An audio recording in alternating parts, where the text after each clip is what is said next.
today on the last day of the pilot sessions for the Early Career Researchers in Uganda workshop. It's been a great session, and we have an opportunity to spend a bit of time today with Willberforce Kabweru from Carleton University. Willberforce, tell us a little bit about you, and then perhaps for the first question, could you let us know about your contributions to the development? How did we get to this week? Thank you very much, Professor Michael. My name is Dr. Kabweru Willberforce, and I'm a senior consultant surgeon. I also train undergraduates and postgraduates in the Department of Surgery in the Brklacich University, but also teach them research, especially the postgraduate students and other cadres of students. I'm also a research regulator. We're working with the two research ethics committees, one institutional, one, actually both of them are institutional, one for the University of Brklacich, one from Lago, and then other things that I do towards making sure that research actually becomes a reality in this country. How this came about, earlier on last year we did a needs assessment where we were asking a few questions. What are the challenges faced by early career researchers in this country, more so the graduate students and the people who are yearning to do PhDs and then other practices in research. And we realized that actually it starts with as far as getting the idea how to do research, and then conceptualization, writing up, as well as getting partnerships, because sometimes as an individual you may not do it, and then even accessing funds, because most times actually people don't have the finances to make sure that they do their research. So we also realized there was also a lack of career guidance. People don't know, they just flow in and out of research and they feel like it is an easier ground.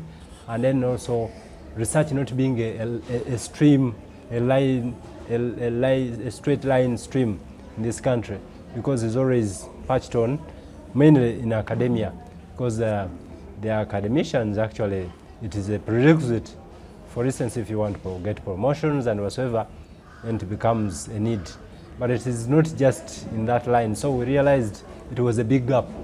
And that's when we actually, through our friends and then connections, we were able to get to you in Canada, Professor Mike and Devi, and it became, and that was through our NEMRA, Network for Education and the Multidisciplinary Research Africa, that we were able to get this kind of partnership to work out all what and the guidance, and see that actually we patch out or mitigate some of those areas that feel to be like obstacles in this line.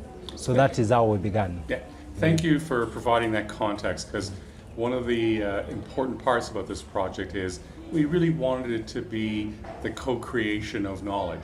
And so working with folks like Willberforce allowed us to develop and execute the needs assessment. So that put us in a wonderful position, a strong position to say, what should we be doing?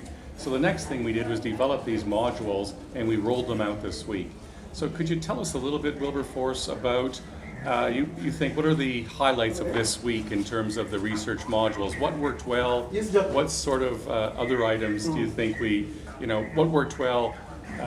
How do you think this will serve us in the future? And first of all, we thank you that actually the modules were, first of all, put in different themes. That was very important. And they were also put in different contexts. And the sharing of the modules was also very great, because it was more based on the experiences you have gotten over 30, 40 years, and it was geared towards our gaps. And I want just to, for instance, you shared with us how can someone start to think about research. How do you start writing research? How do you start thinking about research, and how do you share research results, and who are our targets? And then how do you develop career? How do you manage your career in research? So I just wanted to give a clue, like when you're taking us through partnerships, they are very key important channels that if, for instance, I want to research, I'm in Uganda, and I want to partner up with someone either locally or international, what do I need to do, and what should be my role, what should be my contribution, because at the end of the day, you can't just, and then how do you find partners also is very important, because if you can't just wake up and you want to partner with the people you have not seen, in most cases it's either through networks, and that's when you get the link. And then even when it comes to grant writing, how would you manage a grant?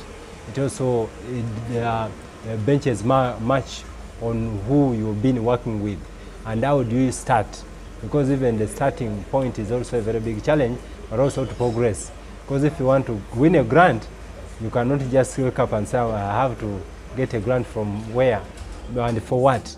So you need to set up properly yourself, and then see that actually even the research you're writing to win a grant is in tandem with the people who are willing to fund.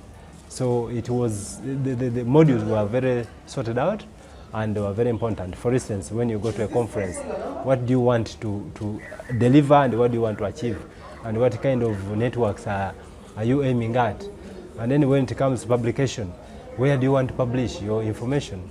Who are your scientific audience, and then who are the non-scientific community? So it is very important actually that the modules were thought out, and they have been very important. And I think that as we early career researchers and champions for the postgraduates, we are going to do as much as we can so that actually we pass on the information, but also it's going to help us mentor ourselves and train, and so it is going to be a very big resource. And we feel like it will push us to a certain level that actually we are going to deliver something better than it was earlier. So I'd like to ask one final question as we wrap this up, and that is, I think we feel very good this week. We've accomplished a lot, but really, long term, we need to sustain this initiative and make sure that the trainers, the champions, take on what they've learned this week and share that with the early career researchers.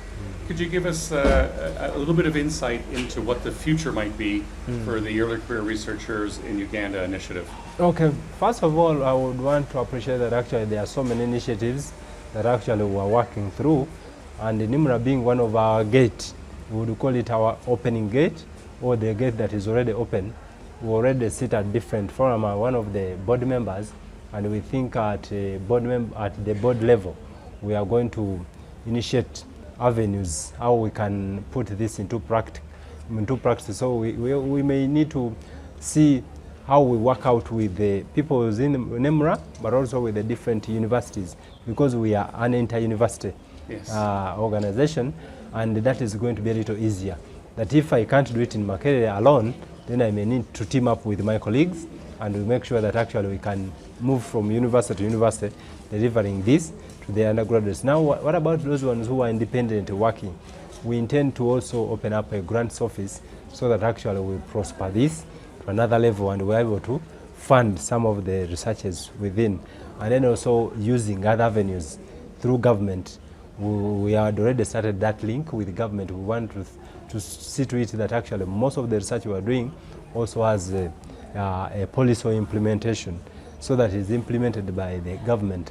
And we had already opened up that avenue. Earlier this year we had a conference, and one of the government officers who came, the commissioner, was very positive that actually there's already an avenue that if we open up that, then we shall just ride on through this to make sure that we equip people with skills, knowledge, and the good practices that were picked to make sure that actually we push it to another level. So we are looking at numbers, to build numbers from the different universities, even with the faculty members themselves, and the students, and the other researchers that are in the different world will be able to benefit. Okay, thanks very much, Willberforce. Thank you for sharing with us both the history of the project and your involvement as being one of the champions who moved it forward. And also, I think most importantly, thanks for sharing with us where this might go. We're very interested in seeing what we've done this week become the basis for starting a new set of modules. Thank you, sir. You're welcome. Glad to meet you. See you soon. Nice meeting you, sir.